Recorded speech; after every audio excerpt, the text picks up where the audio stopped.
Hello, good morning, नमस्कार। Welcome all of you. आप सभी का स्वागत है इस क्लास में। मैं हूं मुकेश कटारे।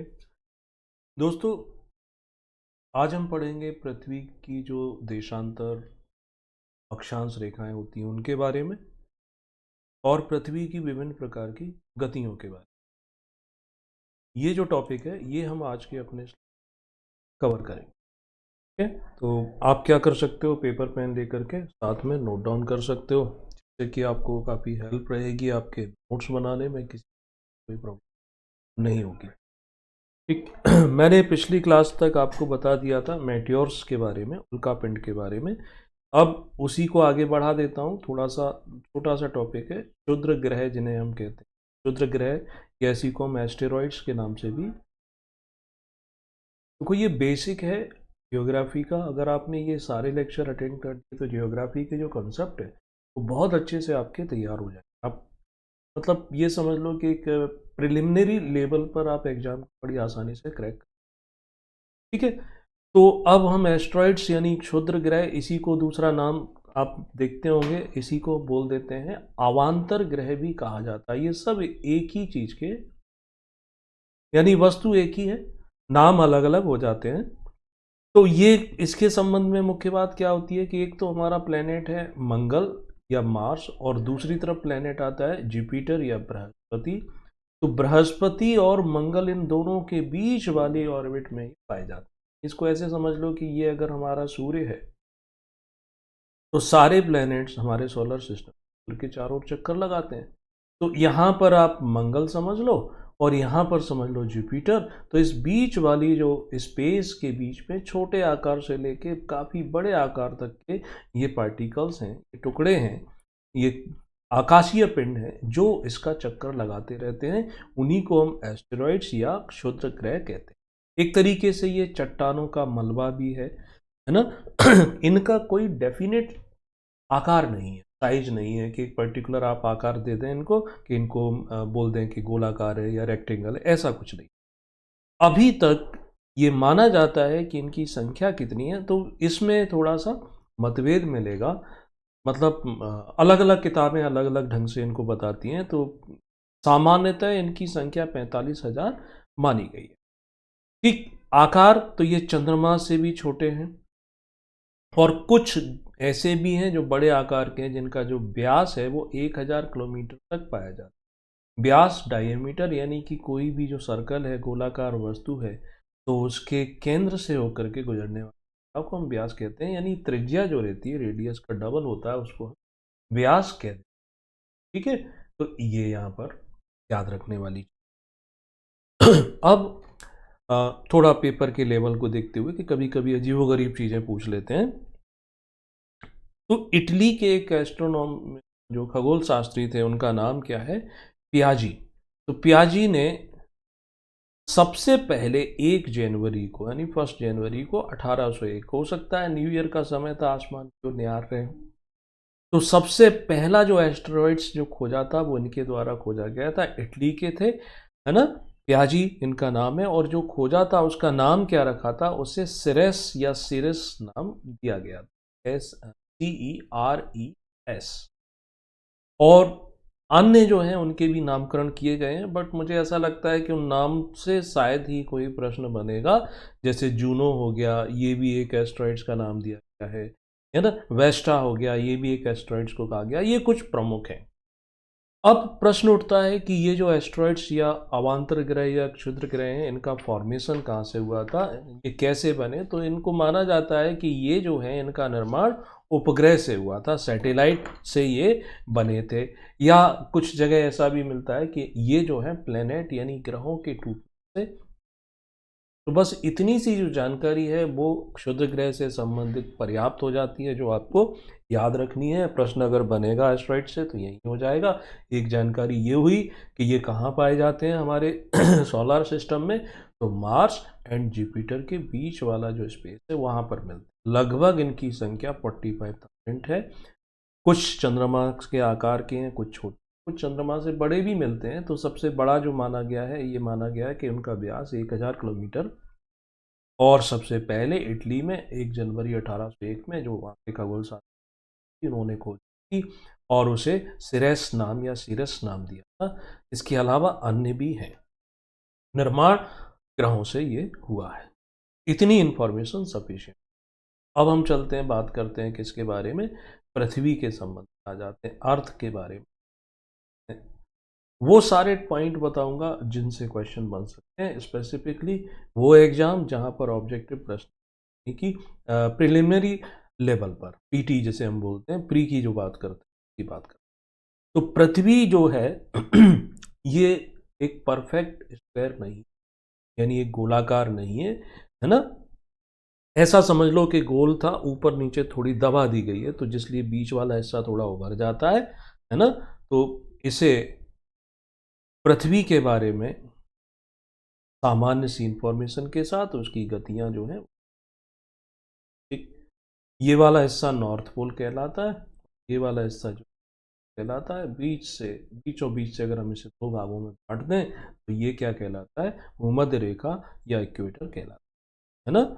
अब पृथ्वी जो है ये अगर पोल है, यानी कि जिसे ध्रुव कहते हैं, तो अब यहाँ ध्रुवीय जो व्यास आएगा वो अलग हो जाता है और इक्वेटोरियल जो व्यास है वो हो जाता है। ठीक है, तो वो सब बातें हमें याद रखना।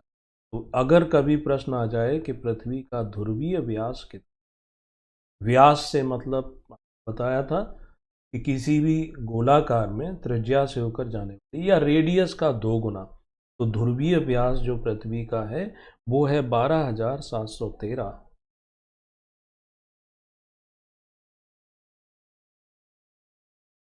12,713.8 किलोमीटर। इक्वेटर वाला भाग जो है ये थोड़ा सा ज़्यादा बड़ा हो जाता है क्योंकि पृथ्वी को दबा दिया गया है, तो इसे हम बोलते हैं विषुवतरेखीय व्यास। और ये कितना हो जाता है, तो ये है 12,756.8 किलोमीटर, दोनों का अंतर। ध्रुवीय व्यास ये है, इसे रेखीय व्यास बोलेंगे।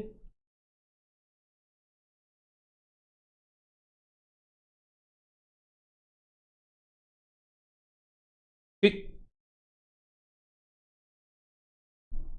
अब दोनों में अंतर कितना आया, यानी कि विषुवतरेखीय व्यास और ध्रुवीय व्यास। तो विषुवतरेखीय व्यास जो है वो बड़ा है, कितना बड़ा है, तो ये 43 किलोमीटर विषुवतरेखीय व्यास, इसकी तुलना में ध्रुवीय व्यास की। ये याद करना। अब पृथ्वी जो है इसकी आकृति एक स्फेयर की तरह है, एक गोलाब की तरह है, तो उसके कई सारे प्रमाण हैं, कई सारे एविडेंस है। अब तो बहुत लेटेस्ट टेक्नोलॉजी, तो ये माना जाता है कि देखो, प्रमाण एविडेंस के रूप में अगर पृथ्वी गोलाकार नहीं होती तो सूर्य जो है सभी जगहों पर एक साथ नहीं, है ना। सूर्य का सदैव उदित होना, सदैव एक समय में एक साथ उदित, एक देशांतर पर एक साथ निकलता है। और पृथ्वी गोलाकार है, यदि हम पृथ्वी के चारों ओर घूमना शुरू करें, यानी जिस स्थान से चलते हैं उसी डायरेक्शन में अगर बढ़ते जाएं, तो एक समय के बाद हम वहीं पर आ जाते हैं। चाहे एरोप्लेन से यात्रा करें तो भी हम वहीं पर आ जाते हैं जहाँ से, और ऐसे ही समुद्र से यात्रा शुरू करते हैं तो भी हम वहीं पर पहुँच जाते हैं।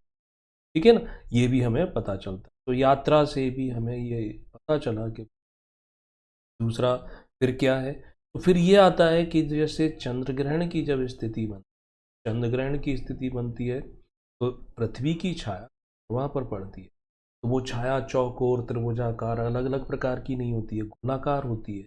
तो गोलाकार होती है, इसका मतलब पृथ्वी के साथ, पृथ्वी कैसी है, गोलाकार है ना। तो ये सब चीजें जो है ये हमें,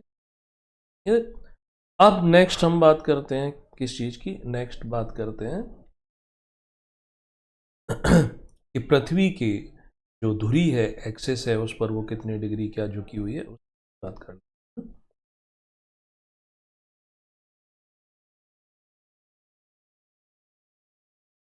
थोड़ा कोशिश करता हूँ, काफ़ी दिनों से लिखने की जो प्रैक्टिस है वो नहीं होने के कारण जो डायग्राम गोलाकार नहीं बन।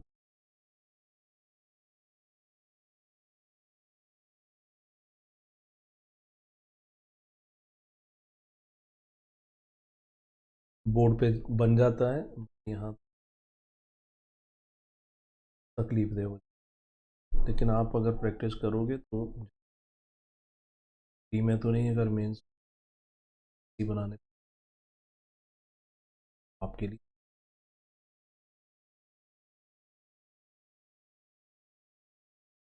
ठीक है, हम बोलते हैं एक्सिस ऑफ अर्थ या पृथ्वी की धुरी क्या होती है। बहुत सारे लोग तो एडवांस लेवल पे पढ़े हुए हैं तो उनको तो मालूम है, बट बिगिनर जो रहता है उसको ये छोटे छोटे शब्द भी उलझा के रख देते हैं, ये स्पष्ट। तो पृथ्वी की धुरी या उसका एक्सिस उस इमेजिनरी लाइन, उस काल्पनिक रेखा को मानता है जैसा जिसके सारे पृथ्वी के चारों ओर, है ना। तो एक्सिस से मतलब एक काल्पनिक रेखा है, ऐसी कोई लाइन है नहीं वहां पर, लेकिन ये मानते हैं कि ये उसके चारों ओर घूमती रहे। यानी कि पृथ्वी जो है ये नॉर्थ पोल है, ये साउथ पोल। और इस नॉर्थ को हम साउथ से मिलाते हुए एक पृथ्वी जो है इसके चारों ओर घूमती है ना, ये राउंड राउंड राउंड राउंड घूमती है। तो इसी को हम बोलते हैं पृथ्वी भी हो गई, या काल्पनिक बॉल है, बीच में से एक रॉड डाल दो फिर उसको घुमाते रहो, बस उसी तरीके से ये है। तो उत्तर दिशा में जो आता है उसे हम उत्तरी ध्रुव कहते हैं, दक्षिण दिशा में जो आता है उसे दक्षिणी ध्रुव या साउथ पोल के नाम से जानते हैं। अब यहाँ समझ जो चीज़ें हैं वो याद रखने की है कि ये एकदम ऐसी नहीं है जैसी कि ये थोड़ी सी झुकी हुई है। तो जो झुकाव है वो झुकाव कैसा है कि कुछ इस तरीके से झुकाव कि नॉर्थ पोल यहाँ है, साउथ पोल, यानी कि ये जो एंगल बनता है ये है 13.5। तो पृथ्वी अपने अक्ष पर कितने डिग्री झुकी हुई है याद करेंगे, इस पे प्रश्न बनते 23.5 का एंगल बनाती है, इतनी टिल्टेड। ठीक है, एक प्रश्न और आता है कि अपने अक्ष पर तो दूरी झुकी हुई है, लेकिन पृथ्वी का जो परिभ्रमण तल है, परिभ्रमण तल यानी कि इसे हम बोलते हैं plane of orbit, plane of orbit, यानी जिस कक्षा पर ये घूमती है वहां से ये कितने डिग्री का कोण बनाती है, तो वो 66.5 का। दोनों में अगर प्रश्न जब आएगा याद करना पड़ेगा, अगर अपनी धुरी पर पूछा जाएगा तो 23.5 आती है, और अपनी कक्षा से कितने डिग्री का कोण बनाती है, 66.5 का कोण बनाती है। ठीक है, ऐसे इसको समझ सकते, ये आप याद। ठीक, अब कक्षा से मतलब क्या हुआ कि एक इमेजिनरी ये लाइन जो है ना इसकी, जिस पर ये परिभ्रमण करती है, वहां से बनने वाले एंगल की। अब ऐसा कैसे मान लिया कि पृथ्वी जो है अपने एक्सिस पर झुकी हुई है, क्या एविडेंस है भाई, कुछ एविडेंस रहे होंगे, कुछ तो जानकारी मिली होगी ना, तब ऐसा माना गया है। हाँ, तो उसके कुछ एविडेंस है इसके। ये एविडेंस, एक तो ये माना जाता है कि ये जो नॉर्थ पोल है और साउथ पोल है, तो यहाँ पर दिन और रात की जो अवधि रहती है वो कैसी रहती है, 6 महीने रहती है। यानी कि 6 माह तक उत्तरी ध्रुव वो पूरा प्रकाशित रहता है, यानी दिन रहता है, और 6 माह तक दक्षिणी ध्रुव जो है वो अंधेरे। ये हम समझेंगे कि ये कैसे हो पाता है, तो वो घूर्णन की बात कर, या हम जानते हैं कि सूर्य का उत्तरायण होना। उत्तरायण होना का मतलब ये होता है कि इस झुकाव के कारण सूर्य का जो प्रकाश है उत्तरी गोलार्ध में ज़्यादा मिलता है, यानी 6 महीने तक उत्तरी गोलार्ध में और 6 महीने दक्षिणी गोलार्ध में होता है। ऐसा तभी संभव झुकी हुई हो, है ना। इससे दिन और रात की अवधि पर प्रभाव पड़ता है। जैसे हम अगर देखें अभी, जैसे भारत के संदर्भ में बात करें, भारत उत्तरी गोलार्ध में आता है। अब हमारे यहाँ सर्दियाँ शुरू हो गई हैं, तो सर्दियाँ शुरू होने की वजह से दिन की जो अवधि है वो छोटी होती जाती है, रात की अवधि जो है वो कैसी होती जाती है, बड़ी होती जाती है। और ये कैसे पॉसिबल, बड़ी सिंपल सी कहानी। ये हम अपना सूर्यदेव मान लेते हैं कि ये सूर्य है, और पृथ्वी सूर्य के चारों ओर जो है वो चक्कर लगाती है। ठीक है, तो काल्पनिक रूप से हम पृथ्वी बनाएंगे, सूर्य के चारों ओर चक्कर। अब पृथ्वी जो है यहाँ पर एक इमेज बना लें कि यहाँ पर एक पृथ्वी है, एक स्थिति में इसका उत्तरी ध्रुव जो है वो यहाँ है और दक्षिणी ध्रुव जो है यहाँ है, क्योंकि 23.5 ऐसे ही जब घूमते घूमते पृथ्वी यहाँ आएगी, इसका उत्तरी ध्रुव ये है, ठीक है। अब ये उत्तरी ध्रुव ये दक्षिणी ध्रुव इसके बीचों बीच से ये जाती है, जिसे क्या बोलते हैं हम, इक्वेटर कहते हैं, विषुवत रेखा कहते हैं ना। तो अगर आप यहाँ देखोगे सूर्य का प्रकाश जो है वो कौन से हिस्से पर परपेंडिकुलर पड़ता है या ज़्यादा पड़ता है, देखने को मिलता है विषुवत रेखा के वाला भाग। इस वाले भाग को हम क्या बोलते हैं, दक्षिणी गोलार्ध कहते हैं ना। तो दक्षिणी गोलार्ध पर सूर्य की किरणें लंबवत पड़ती हैं, सूर्य का प्रकाश ज़्यादा समय तक रहता है। और ये ऊपर वाला जो हिस्सा है ये कैसा है, अपेक्षाकृत पर कम प्रकाश में, पृथ्वी उस जगह घूम रही है। तो ये उत्तरी गोलार्ध है, उत्तरी गोलार्ध में क्या होगा, दिन की अवधि छोटी हो जाएगी, रात की अवधि जो है वो बड़ी हो जाती है। अब पृथ्वी घूमते घूमते घूमते घूमते जस्ट अपोजिट आ गई है, उत्तरी गोलार्ध उत्तरी ध्रुव ये रहेगा, दक्षिणी ध्रुव ये रहेगा, है ना, ये विषुवत रेखा रहेगी। अब यहाँ देखोगे ना सूर्य का प्रकाश जो है पृथ्वी के उत्तरी गोलार्ध वाले हिस्से पर ज़्यादा है, लंबवत पड़ रहा है। तो अब क्या हो जाएगा कि सूर्य गोलार्ध में ज़्यादा समय तक दिखाई देगा, यानी उत्तरायण हो गए। ऐसे पूरा 1 साल का समय लेती है ना पृथ्वी सूर्य के चारों ओर लगाते ठीक है। तो वो सब स्थितियां जो हैं वो हम समझेंगे, ठीक। 21 मार्च एक डेट है और दूसरी डेट आती है 21 मार्च के साथ साथ 23 सितंबर। ये दो ऐसे समय हैं जिस समय पूरी पृथ्वी पर दिन और रात की अवधि होती है समान होती है, 12 घंटे का दिन और 12 घंटे की रात्रि, यानी प्रकाश का इक्वली डिवीजन हो जाता है, ठीक है। तो 21 मार्च से 23 सितंबर की जो स्थिति बनती है वो क्या होता है, 21 मार्च से 23। अब हम अपने यहाँ देखें, मार्च के बाद अप्रैल आएगा, मई जून ये सब आएगा, यानी गर्मी बढ़ती जाती है। तो 21 मार्च से 23 सितंबर का सूर्य जो है वो उत्तरायण होना शुरू कर दे, यानी सूर्य का प्रकाश उत्तरी गोलार्ध में ज़्यादा जाएगा, है ना। 21 मार्च से अप्रैल आएगा, मई आएगा, फिर जून, और 21 जून की स्थिति ऐसी बनती है कि जब सूर्य का प्रकाश कर्क रेखा पर एकदम लंबवत हो जाए। तभी मैं उसको और बता दूंगा, ये कर्क रेखा जब देशांत और अक्षांश की होती है। 23 सितंबर को फिर क्या होता है, 23 सितंबर से 21 मार्च तक, यानी दक्षिणी गोलार्ध वाला हिस्सा आगे बढ़ने लगता है। ये समझ लो ये स्थिति कौन सी है, ये 21 मार्च की स्थिति में सूर्य है। ऐसे ही पृथ्वी यहाँ होगी, नॉर्थ इधर होगा, साउथ इधर होगा, तो ये वो एविडेंस है पृथ्वी के गोलाकार होने की पुष्टि का, ठीक। अब पृथ्वी के जो घूमने की गतियां हैं, तो उन गतियों को दो भागों में बांटा जाता है। दो भागों में कैसा बांटा जाता है, कि एक तो जिसे परिभ्रमण कहते हैं, कि पृथ्वी सूर्य का एक चक्कर लगाती है ना, सूर्य का जो चक्कर लगाती है वो गति कहलाती है परिक्रमण, परिक्रमा लगाती है। इसी को दूसरा नाम हम देंगे वार्षिक, और दूसरी होती है परिभ्रमण, यानी अपनी एक्सिस पर, अपनी धुरी पर ही घूमती है, इसी को दैनिक गति भी बोलते हैं, ठीक है। तो परिभ्रमण और परिक्रमण, तो पहले हम परिभ्रमण पर आ जाते हैं कि पृथ्वी अपनी धुरी पर घूमती है, तो उस धुरी पर घूमने की वजह से क्या चीज़ें हमें याद करनी है और क्या क्या इम्पैक्ट, तो डाउन कर लेना। परिभ्रमण और परिक्रमण को ही दैनिक गति कहते हैं, इसी को रोटेशन या रोटेशनल मूवमेंट के नाम से भी जानते हैं, ठीक। हमेशा अपनी एक्स पर, अपने अक्ष पर ये किस दिशा में घूमेगी ये पूछा जाए, हमेशा ये पश्चिम से पूर्व की ओर, वेस्ट टू, सदैव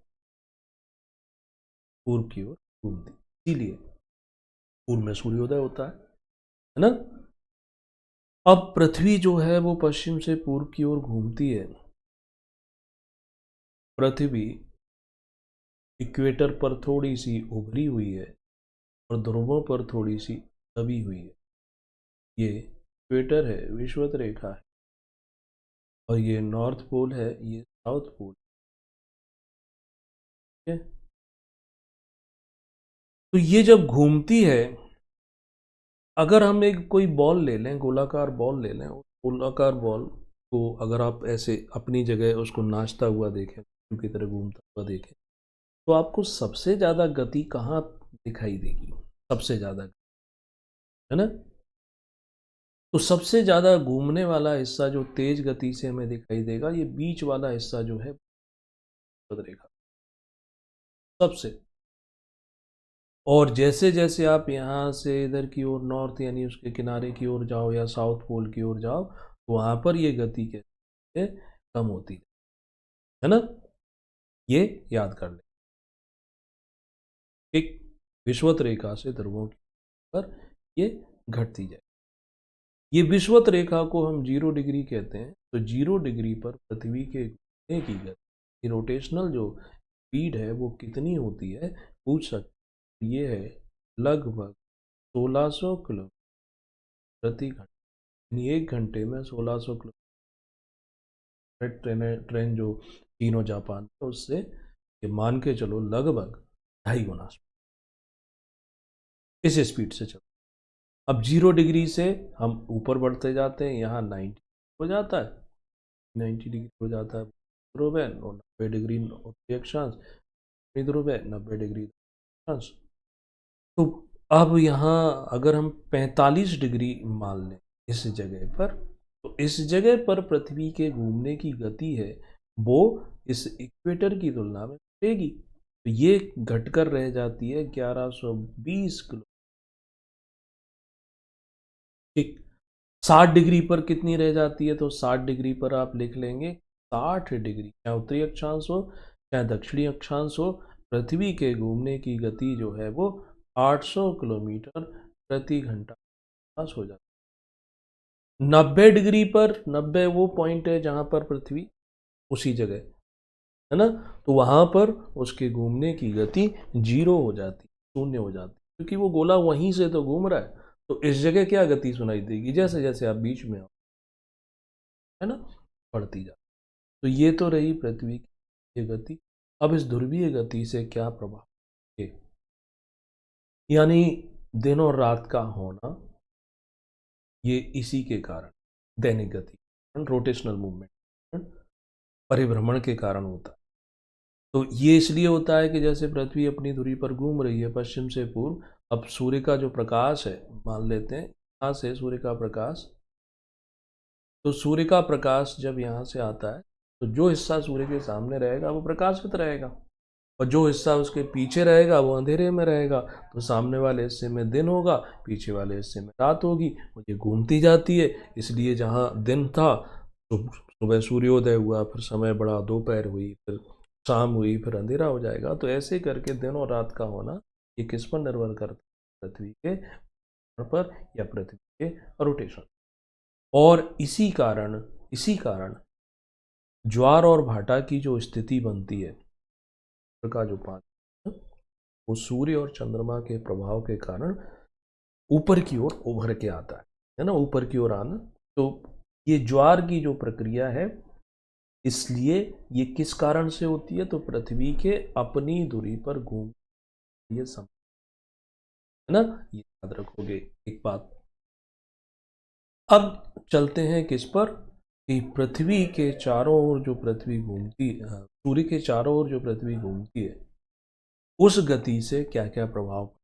इसे परिक्रमण कहा जा रहा है, परिक्रमा लगाते हैं, या इसी को वार्षिक गति नाम दे रहे, या इसी को रेवोल्यूशन मोशन भी कहते हैं।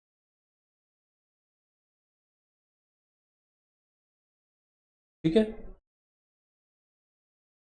तो पृथ्वी दीर्घ वृत्ताकार मार्ग में, मार्ग कौन सा है उसका? गोलाकार नहीं है, दीर्घ वृत्ताकार, एलिप्टिकल। इस दीर्घ वृत्ताकार मार्ग में सूर्य के चारों घूमती है, और इस घूमने में कितना समय लग जाता है? तो 365 दिन पूरे लगते हैं, और साथ ही साथ 6 घंटे इतना समय लग जाता है। मान लेते हैं कि ये सूर्य है, पृथ्वी इसके चारों ओर गोलाकार में नहीं घूमेगी, दीर्घवृत्ताकार मार्ग में बात है, थोड़ा बिल्कुल नहीं बना है, हो गया है।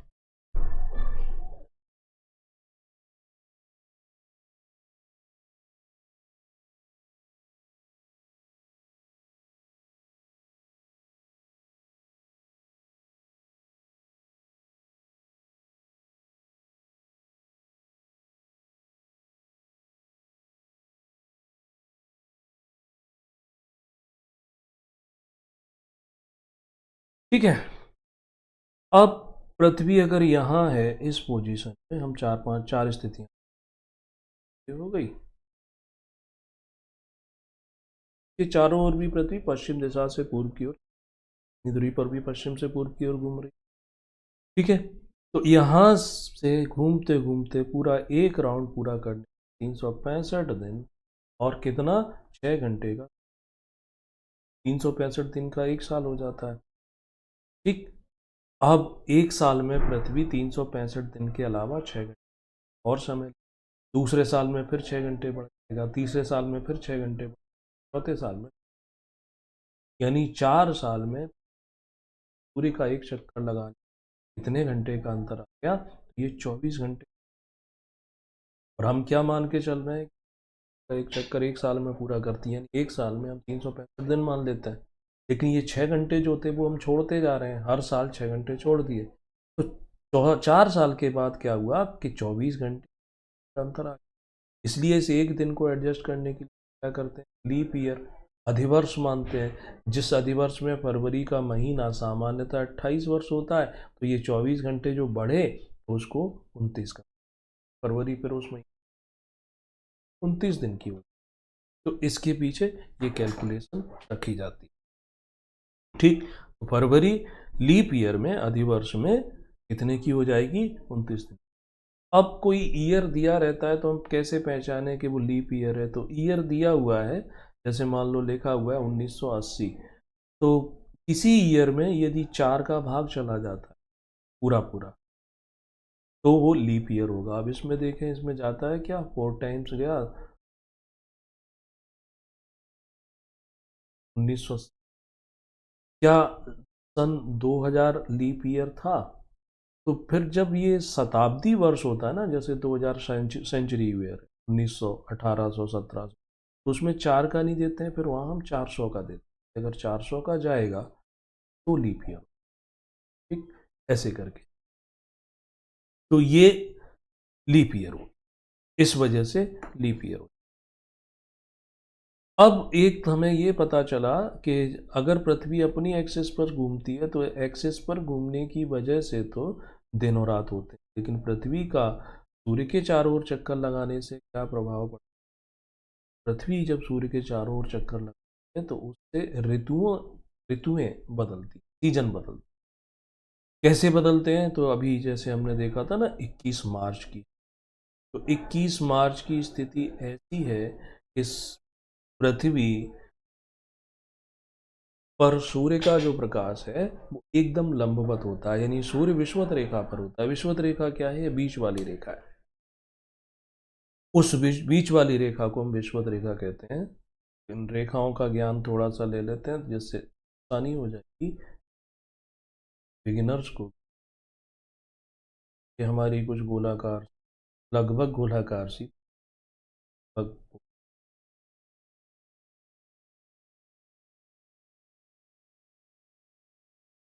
गोलाकार बड़ा सा है।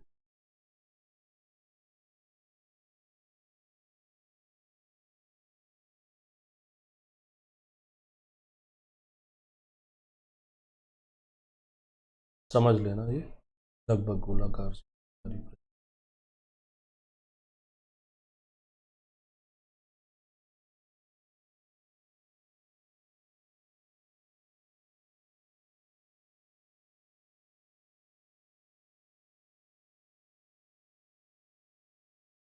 ठीक है,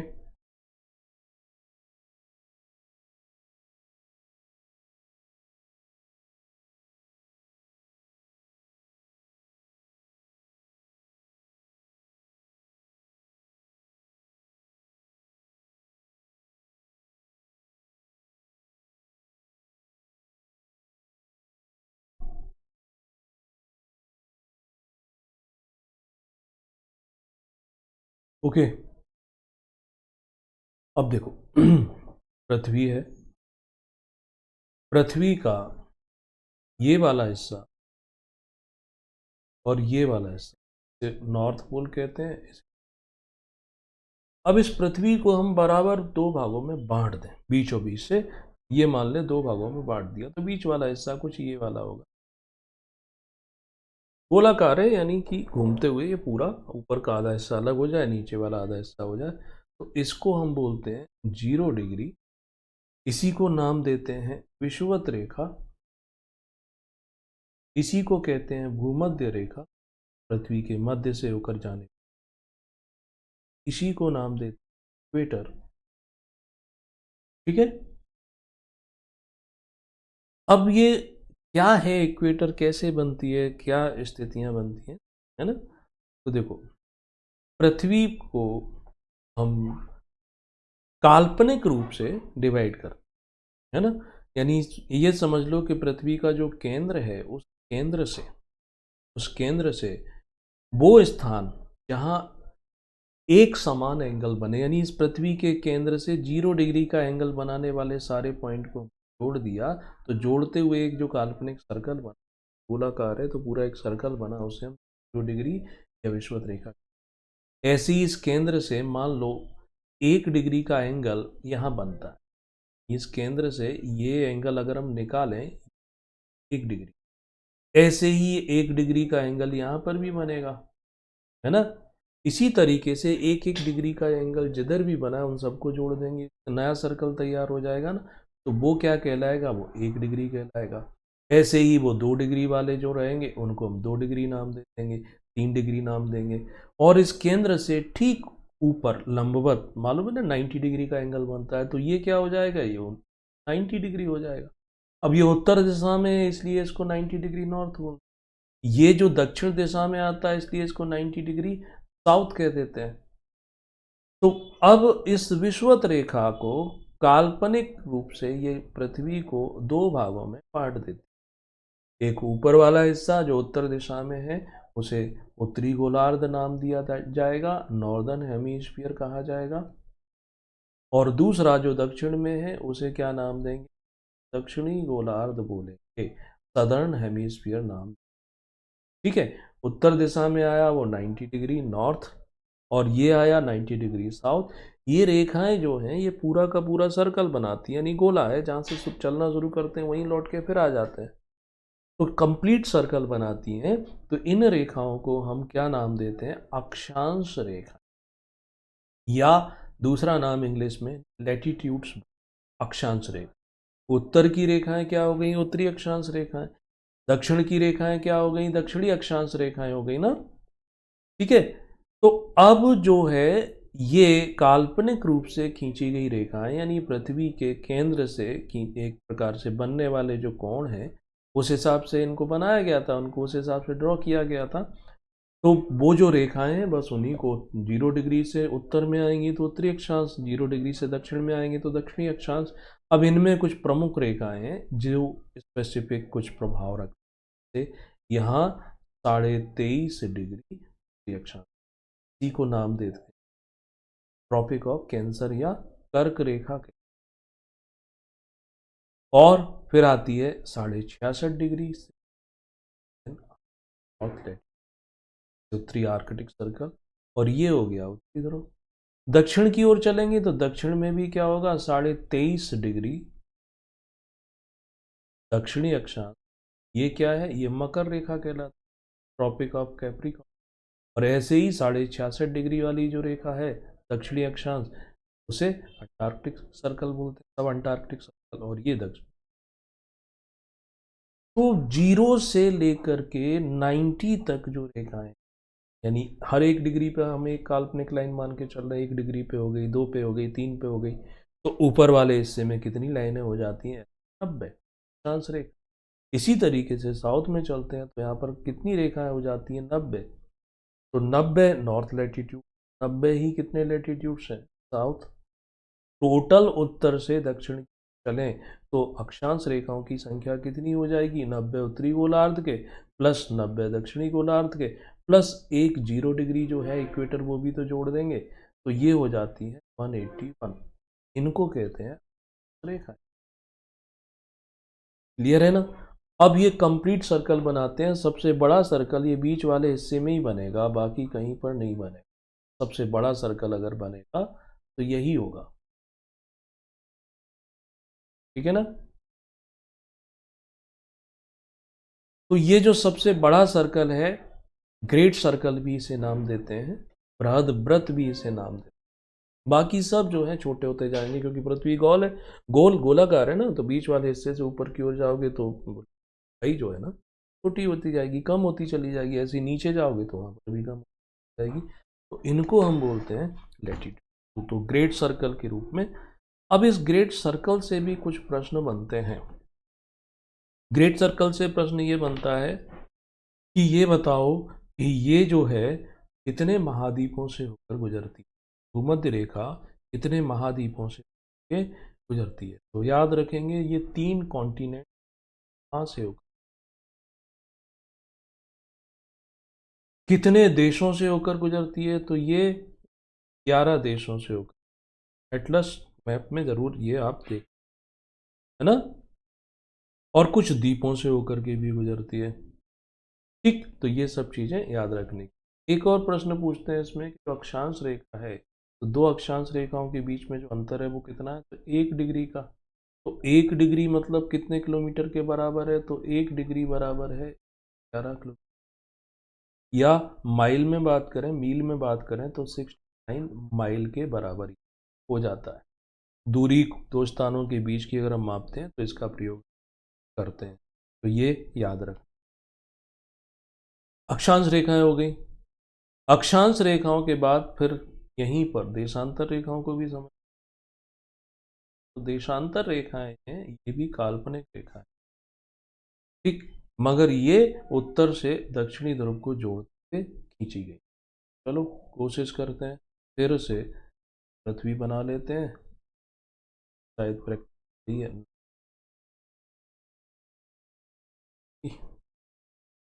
तो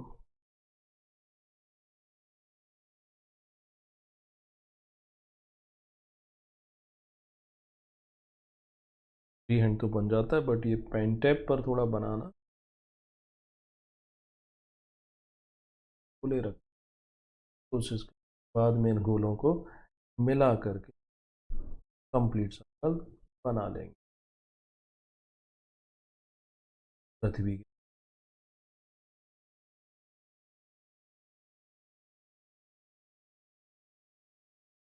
ये कहीं ज़्यादा प्रिसाइज, पहले वाली तो इतनी ज़्यादा।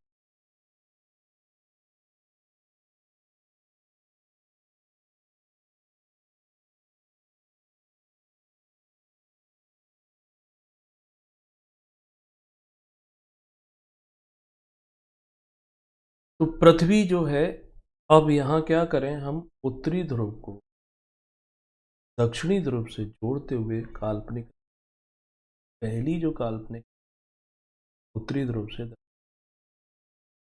इसको नाम देते हैं 0 डिग्री। ये 0 डिग्री जो है ये क्या कहलाती है? तो इसे बोलते हैं प्रधान याम्योत्तर या प्राइम, इनके नाम से जानी जाती। अब ऐसे समझो कि पृथ्वी गोलाकार है, उत्तरी ध्रुव से हमने चलना शुरू किया और नीचे दक्षिणी ध्रुव तक आए। तो पहली एक काल्पनिक रेखा जो लंदन के ग्रीनविच नामक शहर से गुजरती है। अब क्या करेंगे, ये वाला हिस्सा जो है इसे 0 डिग्री दिया, तो 0 डिग्री से इधर वाले पूर्व दिशा हो, और 0 डिग्री से इधर जो है वो कौन सी दिशा हो गई? पश्चिम, वेस्ट। अगली बार फिर हम नॉर्थ पोल से चलना शुरू करते हैं और चलते चलते हमें दक्षिण तक ही जाना है ना। आधा सर्कल बनाना है, पूरा नहीं बनाना। ये बीच में जो है ये विषुवत रेखा थी जो सबसे बड़ा सर्कल बनाता उभरा हुआ भाग।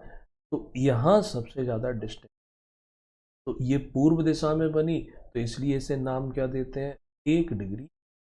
ये सारी रेखाओं को देशांतर कहते हैं, लॉन्गिट्यूड्स, कड़ी रेखाएं जो लॉन्गिट्यूड्स। इसी तरीके से दूसरी, अब जो अंतर आया वो कितना? 2 डिग्री का आया, 3 डिग्री का आएगा, 4 डिग्री, 5 डिग्री होते होते और जस्ट हम इस 0 डिग्री के पीछे पहुंच, मैं आपकी ओर फेस करके बैठ, मैं घूम जाऊं और पीछे की ओर देखने लगूं, तो मैं कितना घूम गया, मैं 180 डिग्री घूम जाऊंगा। तो इस 0 डिग्री के पीछे उसको लेके जो लाइन आएगी वो 180 डिग्री आएगी, है ना। तो इस 180 डिग्री वाली लाइन को नाम देते हैं अंतरराष्ट्रीय तिथि रेखा, डेट लाइन के नाम से।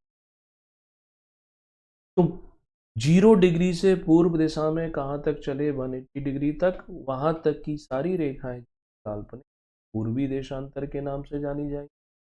और 0 से अगर हम पश्चिम की ओर चलते जाते हैं, यहाँ होगा, और 180 डिग्री तक इस तरफ, तो वो सब क्या कहलाएंगी, देशांतर रेखा, है ना। हर 1 डिग्री पे हमने एक काल्पनिक रेखा मानी है, तो 2 डिग्री पे 2 काल्पनिक रेखा है, 3 डिग्री पे 3 हो गई, 180 डिग्री पे 180 हो गई, और फिर वहां से होते होते होते होते वापस फिर इसी पॉइंट पर आ गए। यानी कि मैं एक पूरा राउंड घूम जाऊं, कोई व्यक्ति अपनी उसी पोजीशन पे घूम करके प्राप्त कर लेता है, तो कितने डिग्री, 360 डिग्री घूम जाता है ना। तो 360 डिग्री की रेखा और 0 डिग्री की रेखा एक ही होगी, यानी जो 0 डिग्री है वही 360 होगी, 180 वाली जस्ट इसके पीछे होगी, अपोजिट होगी। तो अगर कोई पूछे कि बताओ ग्लोब पर, पृथ्वी पर कितनी देशांतर की गई है, तो देशांतर रेखाओं की यहाँ पर 3, यहाँ 361 नहीं होती, जैसे वहाँ अक्षांश रेखा 181 हो गई थी, लेकिन यहाँ ये 360 है। रीजन है कि इसमें 360 वाली रेखा अगर काउंट करते हो तो आप 0 नहीं काउंट करो, 0 300, तो कुल इनकी संख्या कितनी है, 60। ठीक, 0 डिग्री लंदन के ग्रीनविच नामक शहर से होकर के गुजरती है, वहीं से हम पृथ्वी के मानक समय को आज के समय में माप लेते हैं, ठीक है। तो इसलिए उसे क्या समय नाम दिया जाता है, जीएमटी, ग्रीनविच मीन टाइम बोलते हैं। अब ये जीएमटी रेखा जो है वो कितने महाद्वीपों से, इक्वेटर 3 महाद्वीपों से, ये 2 कॉन्टिनेंट यानी 2 महाद्वीपों से करके गुजरती है ना। तो ये सब चीजें, अब तो यहाँ से हम समय की गणना करते हैं, विश्व के समय की गणना होती है, तो बड़ा सिंपल सी बात कैसे गणना है कि देखो, पृथ्वी अपनी धुरी पर यानी इस पूरे एक्सिस पर घूमने पृथ्वी को समय लगता है 24 डिग्री का समय लगता है, यानी कि पृथ्वी को 24 घंटे लगते हैं 360 डिग्री ना। तो 1 घंटे में पृथ्वी कितने डिग्री घूम जाती होगी, तो 360 में हम 24 का अगर भाग दे दें तो हमें पता चल जाता है कि पृथ्वी 15 डिग्री घूम, या ऐसा भी कर सकते हैं कि 360 डिग्री घूमने में पृथ्वी को लगता है 24 घंटे का समय, तो 1 डिग्री घूमने में कितना लगता होगा, तो ये 24 घंटे को हम क्या कर लेंगे, मिनट में कन्वर्ट कर देंगे और 360 भाग दे देंगे, पता चल जाएगा कि पृथ्वी को 1 डिग्री घूम 4 मिनट का, तो पृथ्वी को 1 डिग्री घूमने में 4 मिनट का, 15 डिग्री घूमने में 1 घंटे का लगता है ना। तो पृथ्वी पश्चिम से पूर्व की ओर घूमती है, ये जीएमटी वाली लाइन है। तो अगर प्रश्न आ जाए कि बताओ 15 डिग्री पूर्वी देशांतर पर, अगर 15 डिग्री पूर्वी देशांतर पर दोपहर के 12 बजे, दोपहर के 12 बजे, तो 0 डिग्री पर क्या समय निकाल सकते हैं। 15 डिग्री पर 1 घंटे का अंतर आता है, और पूर्व की बात है ना, 15 डिग्री पूर्व में, पूर्व का समय आगे होता है, यानी पूर्व में सूर्योदय पहले हो जाएगा। तो इसका मतलब ये हुआ कि अगर यहाँ 15 डिग्री पर दोपहर के 12 बजते हैं, तो उस समय 0 डिग्री पर कितने बजेंगे, तो इसका मतलब है 1 घंटे पीछे हो जाएगा, तो यहाँ पर सुबह के 11 बज रहे होंगे, क्योंकि यहाँ 1 घंटे बाद दोपहर के 12 बजे। तो ऐसे करके हम समय की गणना जो कर पाते हैं, और इसी हिसाब से हम भारत के समय की गणना करते हैं। भारत जो है, हर देश अपना स्टैंडर्ड टाइम, एक मानक समय मान के चलता है। तो मानक समय ऐसा माना जाता है कि जो वह देश है, तो उस देश में एक से ज़्यादा भी समय रहते हैं, या अपने देश को लेते हैं, मेरा भारत देश महान,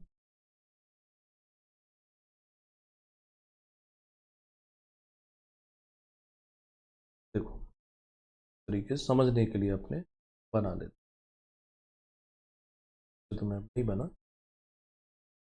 तो भारत जो है इस वाले हिस्से से यहाँ तक ये फैला हुआ है, पूर्व हो गया इधर पर क्या। तो क्या किया जियोग्राफर ने कि भारत को बीच वाला यानी कि इन दोनों ईस्ट से वेस्ट की जो डिस्टेंस है इसके बीच में करके एक काल्पनिक रेखा जो है देशांतर के रूप में जो गुजरती है वो मानक के रूप में ली। ये जो काल्पनिक रेखा है वो 82.5 डिग्री दी गई है ना, 82.5। तो 82.5 डिग्री ऐसी स्थिति है जिस सूर्य हमारे टॉप पर रहता है, तो इससे हम अपने मानक समय करते हैं। तो मानक समय की गणना जब करते हैं 82.5 डिग्री, आपको मालूम है कि 1 डिग्री पे 4 मिनट का अंतर आ जाता है। तो 82.5 डिग्री पे कितने मिनट का अंतर आ जाता है, तो 5 घंटे और 30 मिनट का अंतर आ जाता है। कहाँ से? जीएमटी से, जीएमटी से ग्रीनविच मीन टाइम। अब भारत ईस्ट देशांतर है ना, ये 82.5 डिग्री पूर्व की ओर है, तो पूर्व का समय आगे रहता है। तो पूर्व का समय आगे होने के लिए हम इसे प्लस कर लेते हैं, यानी कि ऐसा समझ लो कि अगर जीएमटी पर 6 AM है, सुबह के 6 बज रहे हैं, तो उस समय भारत में कितने बजेंगे, तो 5.5 घंटे इसमें जोड़ देने, यानी कि हमारे यहाँ पर सुबह के 11 बज के रहे होंगे। तो देशांतर रेखाओं का ये कुछ एक प्रभाव रहता है। ठीक है, तो ये याद करो। अब मैं जो आपसे बात कर रहा था अक्षांश और देशांतर के बाद, कि पृथ्वी की जो घूर्णन गतियां हैं, घूर्णन गतियां हमने एक तो अपने एक्सिस पर घूमने की गति देखी थी, दूसरा पृथ्वी जो है सूर्य के चारों ओर घूमती, उसको भी समझ लें। उससे फिर एक बार दोहराते हैं, अगर ये समझ में आ गया तो काफ़ी हद तक हमारा काम आसान हो जाता है, हमें रटना नहीं पड़ता चीज़ें, बस डेट वेट रटनी पड़ेगी, बाकी चीज़ें बहुत नॉर्मल हो, बड़े ईजी हो जाती। तो पृथ्वी हम जानते हैं कि सूर्य के चारों ओर चक्कर लगाती है दीर्घवृत्ताकार में। तो एक स्थिति हम पृथ्वी की ले लेते हैं कि पृथ्वी पर है, ताकि यहाँ आकार पे मत जाना कि सूर्य आपने एक जैसा आकार बना। ये नॉर्थ पोल है, झुकी हुई है, ये साउथ पोल है, नॉर्थ को साउथ से मिल, और इसके बीचों बीच से जो काल्पनिक रेखा जाती है वो 0 डिग्री है। ये है उत्तरी कर्क रेखा 23.5 डिग्री, और मकर रेखा 23.5 डिग्री, और ये हो जाती है मकर रेखा। पृथ्वी सूर्य का एक चक्कर 365 दिन में पूरा करती है, तो पृथ्वी यहाँ से घूमते घूमते गई और अब यहाँ पहुँच अपोजिट डायरेक्शन, यानी पृथ्वी की एक सिचुएशन हम, यहाँ पर ये नॉर्थ पोल है, यहाँ पर ये साउथ पोल है, सही रहेगा। ये कर्क रेखा बना लेते हैं, ये बीच में भूमध्य रेखा इक्वेटर हो जाता है, ये हो जाती है, और ये हो गई। अब इन दो स्थितियों में समझो, यहाँ बीच में सूर्य है, तो सूर्य का प्रकाश जो है वो किस हिस्से पर लंबवत पड़ रहा होगा, ज़्यादा पड़ रहा होगा। तो हम देख सकते हैं बड़ी आसानी से कि सूर्य की जो किरणें हैं, ये वाला हिस्सा यानी इस भूमध्य रेखा के नीचे वाला जो हिस्सा है,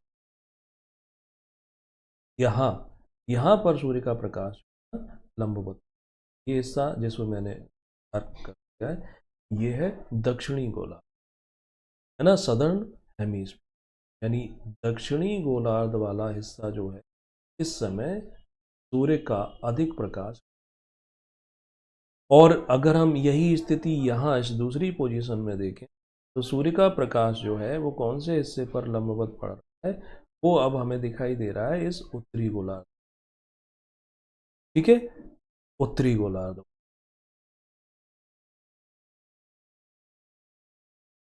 ये स्थिति से इस स्थिति में पृथ्वी को पहुंचने में लगा। ठीक, अब ऐसे ही हम पृथ्वी की एक स्थिति और बना लेते हैं। पृथ्वी अब यहाँ पर है, ये नॉर्थ साउथ को मिला लिया, श्वेत रेखा कर्क रेखा, इसी तरीके से ऊपर भी बना लेते हैं थोड़ा सा समय, नॉर्थ साउथ, बीच में सूर्य है, पृथ्वी इसके चारों ओर ऐसे जा रही है। एक प्लेन पेपर पे डायग्राम बनाने में थोड़ी सी मुश्किल आती है, हम लेफ्ट राइट के तो बता दिए, लेकिन ये ऐसा नहीं कि ऊपर है, उसी प्लेन में है बट दूर है। ये दो स्थितियां ऐसी हैं जब सूर्य का जो प्रकाश है वो विषुवत रेखा पर लंबवत पड़ता है, बराबर पड़ता है पूरे गोलार्ध, दिन और रात की अवधि बराबर हो जाती है ना। तो ये स्थिति है यहाँ 21 मार्च की। 21 मार्च के दिन ये सूर्य का प्रकाश जो है इस विषुवत रेखा पर लंबवत है, यानी दिन और रात की पूरे पृथ्वी पर अवधि बराबर है। ठीक है, 21 मार्च को। अब 21 मार्च के बाद पृथ्वी धीरे धीरे इधर की ओर मूव कर रही है। मार्च के बाद अप्रैल आएगा, मई आएगा, है ना। जून की स्थिति बनी, ये मान लेते हैं जून की स्थिति है। हम जानते हैं कि जून योगा दिवस जो मनाते हैं ना 21 जून को, तो 21 जून को कर्क रेखा पर सूर्य का प्रकाश लंबवत पड़ता है, यानी पृथ्वी के घूमने की वजह से पृथ्वी का जो उत्तरी गोलार्ध है वहाँ सूर्य का प्रकाश अब ज़्यादा मिलता है। और 21 जून को सूर्य का प्रकाश सीधा कर्क रेखा पर परपेंडिकुलर मिलता है। पूरे उत्तरी गोलार्ध में सूर्य का प्रकाश 21 मार्च से बढ़ना शुरू हो गया था, यानी सूर्य उत्तरायण हो गया 21 मार्च को। 21 मार्च सूर्य उत्तरायण हो गया, यानी उत्तरी गोलार्ध की ओर हो गया, इंक्लाइन टुवर्ड्स नॉर्दर्न हेमिस्फीयर। और 21 जून को ये कर्क रेखा पर बात है, इसलिए 21 जून को कर्क रेखा पर व्यक्ति की परछाई गायब हो जाती है। जैसे मध्य प्रदेश में उज्जैन, वहां पर ये 21 जून के बाद से फिर अब पृथ्वी घूम आगे बढ़ना शुरू करती। पृथ्वी रुकी तो है नहीं, जुलाई आएगा, अगस्त आएगा ना, ऐसे करके ये आगे चलती जाएगी। ये डेट बनेगी 23 सितंबर, यानी जून में कर्क रेखा पर परपेंडिकुलर होने के बाद धीरे धीरे पृथ्वी के घूमने की वजह से सूर्य फिर वापस लौटना शुरू कर देता है। कहाँ? विषुवत रेखा पर। और 23 सितंबर को फिर से विषुवत रेखा पर सूर्य की किरणें जो है लंबवत पड़ने लगती। सूर्य की किरणें विषुवत रेखा पर लंबवत पड़ने, ठीक 21 मार्च को भी लंबवत थी, 21 मार्च से 23 सितंबर, ठीक 6 महीने। अब क्या हुआ? अब धीरे धीरे पृथ्वी और आगे बढ़ती है ना। तो अब क्या होगा? सितंबर, अक्टूबर, नवंबर, सूर्य 23 सितंबर को लंबवत होता है, और 23 सितंबर के बाद सूर्य का प्रकाश इस दक्षिणी गोलार्ध की ओर ज़्यादा बढ़ना शुरू हो जाता है, ज़्यादा बढ़ना ये शुरू हो जाता है। और यहाँ ये स्टेज है कि जब मकर रेखा जो है, मकर रेखा पर सूर्य एकदम लंबवत, ये स्थिति बनती है 22 दिसंबर को, जब मकर रेखा पर सूर्य, और उसके बाद फिर मकर रेखा से फिर से वापस आना शुरू कर देगा, और कहाँ आ जाएगा? विषुवत रेखा पर फिर आ जाएगा 21 मार्च। ऐसे एक साल में ये चलता रहेगा। तो अब हमें यहाँ पर 4 डेट याद करनी। पहली याद करनी है 21 मार्च। 21 मार्च को जो क्या हुआ था कि विषुवत रेखा पर सूर्य की किरणें सीधी पड़ती हैं, लंबवत पड़ती हैं, परपेंडिकुलर पड़ती है, यानी 21 मार्च को हमारे यहाँ पर, हम चूंकि उत्तरी गोलार्ध में आते हैं, तो एक तरीके से जो शीत ऋतु सीजन अभी जो शुरू हुआ है, शीत ऋतु समाप्त हो जाएगी और गर्मी की शुरुआत होने लगती है, ग्रीष्म ऋतु की, क्योंकि सूर्य का प्रकाश अब उत्तरी गोलार्ध में क्या मिलेगा? लंबवत मिलेगा, तो उसकी इंटेंसिटी बढ़ जाएगी। तो 21 मार्च की डेट क्या कहलाती है? तो इसे बोलते हैं बसंत ऋतु की बात करते हैं, बसंत विषुव। विषुव एक शब्द है, विषुव जिसे इक्विनॉक्स कहते हैं, इसका मतलब होता है डे एंड नाइट का ड्यूरेशन इक्वल, पूरे संपूर्ण। तो ये बसंत विषुव के नाम से जाना जाता है। और ऐसे ही 23 सितंबर को भी ये विषुवत रेखा पर लंबवत था, इसको भी विषुव बोलते हैं। ये शरद विषुव, यहाँ पे शरद। तो 21 मार्च याद करो जब विषुवत रेखा पर लंबवत होता है। उसके बाद 21 जून याद करो जब कर्क रेखा पर Tropic of Cancer 23.5 degree north पर होता है। उसके बाद आपको 23 सितंबर याद करना है, यहाँ पर सूर्य विषुवत पर लंबवत हुआ। और फिर आकर के 22 दिसंबर जब ये मकर रेखा पर ट्रॉपिक ऑफ कैप्रिकॉर्न पर लंबवत। 4 डेट याद हो गई। अब हम देखते हैं, हम सुनते हैं ना कि 6 महीने का दिन होता है उत्तरी गोलार्ध में और 6 महीने की रात होती है। ये कैसे संभव है? तो वो ऐसे संभव, देखना, यहाँ विषुवत रेखा पर लंबवत था, उसके बाद सूर्य उत्तरायण होने लगेगा, यानी सूर्य का प्रकाश उत्तरी गोलार्ध इस पे ये यहाँ से उत्तरायण होना शुरू कर रहा है ना, तो उत्तरी वाले भाग जो है वो सूर्य के सामने एक्सपोज रहेगा, पृथ्वी झुकी हुई है, तो ये उत्तरी गोलार्ध हमेशा सूर्य के सामने बना, नॉर्थ पोल वाला, और 6 महीने तक बना रहेगा। 21 मार्च से शुरू करो, 23 सितंबर तक नॉर्थ पोल हमेशा पृथ्वी के घूमने की वजह से भी सूर्य की किरणें उस पर परपेंडिकुलर पड़ती रही। नीचे के हिस्से पर दिन और रात की अवधि चेंज होगी, तो वहाँ 6 महीने का दिन और 6 महीने की रात है ना। तो उत्तरी गोलार्ध और दक्षिणी गोलार्ध में भी ये चलेगा। अच्छा, सूर्य का प्रकाश जिस हेमीस्फीयर में ज़्यादा है, जिस वो गोलार्ध में ज़्यादा है, वहाँ पर डे टाइम अधिक हो जाएगा, रात की अवधि छोटी हो जाएगी। डे और नाइट छोटी होने का मतलब है हमने अपने कैलकुलेशन के लिए दिन को भी 12 घंटे का माना है, रात को भी 12 घंटे का माना है, लेकिन 12 घंटे से मतलब है सूर्य का प्रकाश कितनी देर रहता है, वास्तव में 12 घंटे रहता है। सर्दियों में हम देखते हैं दिन की अवधि छोटी होने लगती है ना, जल्दी अंधेरा रहेगा, सुबह 6 बजे भी उजाला नहीं होगा, शाम को 5 बजे अंधेरा हो जाएगा, गर्मियों में हम 7 बजे 8 बजे तक देखते हैं प्रकाश रहता है। तो जब सूर्य उत्तरी गोलार्ध में है तो उत्तरी गोलार्ध का मतलब है 21 मार्च से 23 सितंबर कर, तो यहाँ पर दिन कैसे होंगे, दिन की अवधि बड़ी हो जाएगी और इसी गोलार्ध में रात की अवधि छोटी हो जाएगी। अब 23 सितंबर से 21 मार्च की बात करें तो दक्षिण गोलार्ध में दिन बड़े होंगे, रात 22 वर्षा, यानी इसका उल्टा कर सकते हो। तो ये वो पॉइंट है जो समझना चाहिए और समझने के बाद फिर आपको याद कर लेना है ना। तो 21 जून याद कर लिया, क्या है ये, इसे हिंदी में ग्रीष्म अयनांत भी कहते हैं, इंग्लिश में इसे क्या बोलते हैं, समर सॉलिस्टाइस।